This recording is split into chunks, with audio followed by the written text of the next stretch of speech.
Respublikamizda bilim sifatini tasdiqlovchi sertifikatlar ham ko'plab qo'lga kiritilgan. O'quvchilarimiz tomonidan 16 ta, o'qituvchilarimiz tomonidan esa rus tilidan 3 ta, ingliz tilidan barcha ustozlar, ona tilidan 3 ta, boshlang'ich ta'limdan 3 ta olingan. Bu esa ustozlarimizning fidoyiligi va o'quvchilarning bilimga bo'lgan intilishining yorqin natijasidir.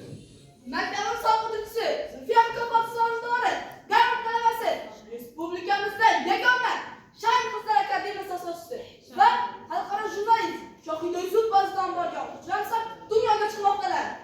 Butun jahon universiadasida bronza medali sohibasi, belbog'li kurash bo'yicha 2 karra jahon chempioni Ahmed Nazarov ustoz, belbog'li kurash bo'yicha bir necha bor O'zbekiston chempioni bo'lgan Sherjon Mulabir ustozlardan tahsil olgan o'quvchilar ham ko'plab yutuqlarga erishmoqda.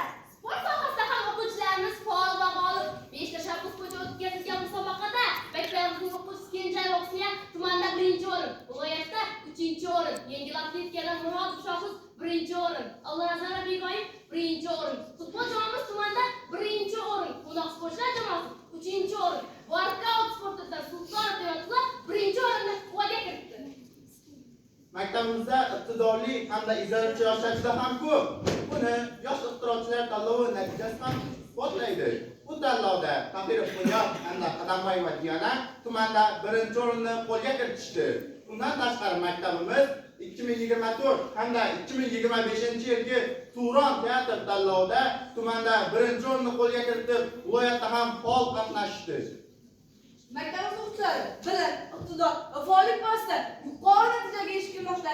Jumladan, maktab olimpiadalarida 7 ta pahlavon qo'lga kiritildi. Geografiya fanidan viloyat bosqichida o'quvchimiz Rajab Umidjon 1-o'rinni egalladi. Barchamizni quvontirdi. Shuningdek, maktabimizning eng yaxshi xorijiy maktab nominatsiyasida 2 marotaba g'olib deb topildi.